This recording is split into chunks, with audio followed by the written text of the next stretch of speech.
hesho cadaalad oo nimankan kufsanaya dumarka biraynaya waxaan leenahay dawladdu inay naga qabato maxaanu idinka galabsanay ragow maxaanu ka galabsanay dumar waa haweenka magaalada Burco oo saaka dabadbaxyo ka dhigaya suuqyada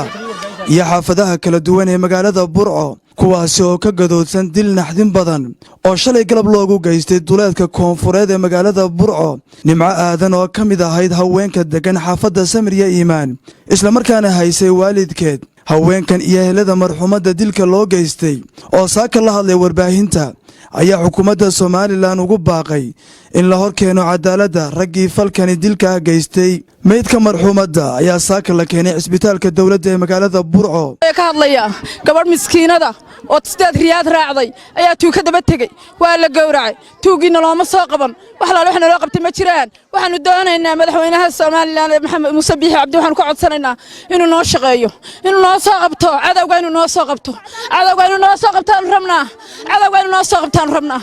cadaalad inay noo shaqeysaan doonaynaa in la cadaalad ayaanu doonaynaa in noo soo qabtaan doonaynaa in cadawga noo soo qabtaan doonaynaa nimco hesho cadaalad oo nimankan kufsanaya dumarka biraynaya waxaan leenahay dawladdu inay naga qabato maxaanu idinka galabsanay ragow maxaanu ka galabsanay dumar waa la arki jiray la kufsado laakiin la birayo xaq maaha walaasha nisaa loo galo maaha annagaa ku xigna dawladda waxaan ka codsanaynaa inay saasi noogu dhaafaan oo ay naga qabtaan raggan see noo galay maxaanu ka galabsanay waanu dhalay waa la dhalanay waanu dhexnay maxaanu ka geysanay waxaanu ka codsanaynaa dawladda sharafta leh madaxweynaha Muuse Biixi inay naga noo qabtaan wax alaal waxay galabsatay ma jirto waa gabadh miskiinada waxay haysatay walaasheeda barlaysa walaalkeeda xanuunsanaya waalan wax alaal waxay haysatay ma jirto waxaan halkan ka sheegayaa inanta jiiraan baan nahay deris baan nahay masaakiin bay ahayd 4 riyaad bay raacday nin baa cadow baa ka daba tagay waa la googooyay xalay sheekadaas wax dhacday shalay aroortii xalay boolisku way baxeen anagu booliska ceeb saarmayno way baxeen xalay way gurmadeen xilli habeenana way noqotay raadkiina waa la raacay meydkiina way soo qaadeen way shaqeeyeen raadkii dadkii ku dhex dhuuntay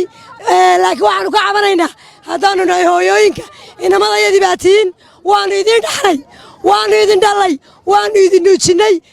waxa weeyaan waxaan nagu kisaliday ee aad noo gowracaysaan dib isugu noqda inamadayadii baa tihiin amni ma haysano guriga baa loogu gelaya oo dariiqa baa lagaga daba tegaya oo waa la kufsanaya marka dambena waa la gowracaya waa rag dumarka haddii damaaca qaaday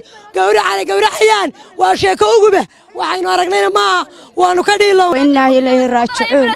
innaa lilaahi wa innaa ilaahi raajicuun wax aan dhici jirin ayaa dhacay wax aan dhici jirin baa dhacay innaa lilaahi wa innaa raajicuun waxa weeyaan inantaasi waxay haysatay gurigeedii saaka waanu tagnay waa bas yar oo laga qiiroon karo maxaan ku dhahday ay ammaano ugu jirtay anigu waxaan ku yidhi waxaan u jiraa markaan qiyaasay ilaa 2 kiiloomitir baan u jiraa xaggaasan ku jiraa waan soo cararay gurigeedii baanu aragna waxa la yidhi shalay bay tagtay halkaasaa lagu bireeyey innaa lilaahi wa innaa raajicuun alaanka wax allaale iyo wax loo qabtay xataa alaanka wax allaale wax loo qabtay garan mayno waa maxay waxaan inagu soo kordhay dadkii baa la birbiranaya waliba dumarkii baa la birbiraynaya waxaan ka codsanaynaa dawladda Soomaaliland waxaan ka codsanaynaa hadda waxaan aad la qabtaana waa la qabtaan haddaydan la qabinna gacan biraha lagu qabto waxaan marka hore odageedii adigu ilmidaana waanu kala maqlayno waanu kala yar caloolay waa dibadaan kala jiray shalay garab markay 5tii ahayd yani ila soo hadlay way gabadhii waa la dilay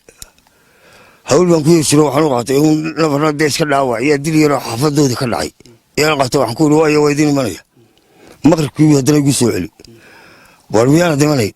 war miya dhibatay baan ku yiri waa mid markaas aan anigu gaari soo kreys dabeedna waxaan meeshii meydkeedii baan dulmi markaan sidaa eegay iyadoo dee baraysan gowracan oo meyda dadkuna ummaduna dul tuban tahay waxaa noo tibi ambalaastii baan markaa ku qaaday waxaan ku geeyey dhakhtarkii muddooyinkii u dambeeyey gobolka Togdheer waxaa ku soo badanayay kiisaska noocan oo kale ah Axmed Maxamuud Ibraahim Boqorre wararka ZBA TV Burco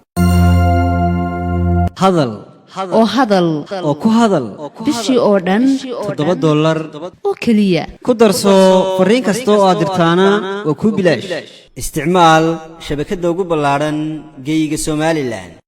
haddaba si aad ugu shubato adeega kaafiye fadlan garaac xidig 8 eber 8 afargees ama